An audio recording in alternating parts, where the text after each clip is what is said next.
শেখ হাসিনার আমরা ফেসিবাদের সময় বলি, এই ফেসিবাদের সময়ও শেখ হাসিনার গদিকে চ্যালেঞ্জ করে আন্দোলন করেছিলাম আমরা। আমাদের উপরে আইন শৃঙ্খলা বাহিনীর এই রকমের বর্বরচিত হামলা হয় নাই।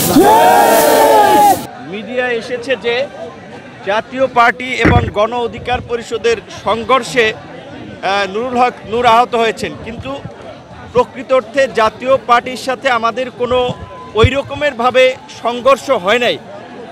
আপনারা দেখেছেন যে আমরা মিছিল নিয়ে যাওয়ার পথে আমরা অধিকাংশ নেতাকর্মী আমাদের কার্যালয়ে পৌঁছেছি, আর মিছিলের শেষ প্রান্তে কিছু এই পেশিবাদের দোসর ভারতীয় দাবেদার সেইখান দিয়ে আমরা যাওয়ার পথে তারা তাদের কার্যালয়ের মধ্যে থাকা সন্ত্রাসীরা আমাদের উপরে ঢিল মারে, দু একজনকে কাপড় টেনে ধরে।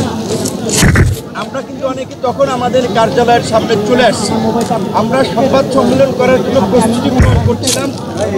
তখন আইন শৃঙ্খলা বাহিনী, যাদের সাথে পুলিশ এবং সেনা সদস্যরা ছিল, তারা আপনার রাস্তা থেকে যাকে পেয়েছে তাদেরকে পেটাতে পেটাতে আমাদের কার্যালয়ের সামনে আমরা সংবাদ সম্মেলন করার জন্য দাঁড়িয়েছি, সেই অবস্থায় আমাদের উপরে হামলা করে। এবং এই বাংলাদেশের এমন কোনো মানুষ নাই যারা ভিপি নূরকে চেনে না। পুলিশ এবং সেনাবাহিনীর সদস্যরা নিশ্চয়ই চেনে। তারা আপনারা দেখেছেন চিনেই কি কৌশলে, কেউ বাঁশ দিয়ে, কেউ লাঠি দিয়ে, কেউ মাথায়, যে যেভাবে পারছে সেভাবে আঘাত করেছে। পুলিশের ঊর্ধ্বতন কর্তৃপক্ষ জানিয়েছে পুলিশ এই ঘটনায় জড়িত না, পুলিশের পক্ষ থেকে কোনো নির্দেশনা দেওয়া হয় নাই।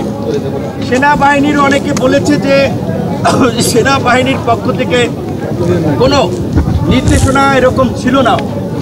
তাহলে এই ঘটনাটা কারা ঘটিয়েছে? ভারত থেকে জিন এসে শেখ হাসিনার জিন নাকি মোদির জিন এই ঘটনাটা ঘটিয়েছে?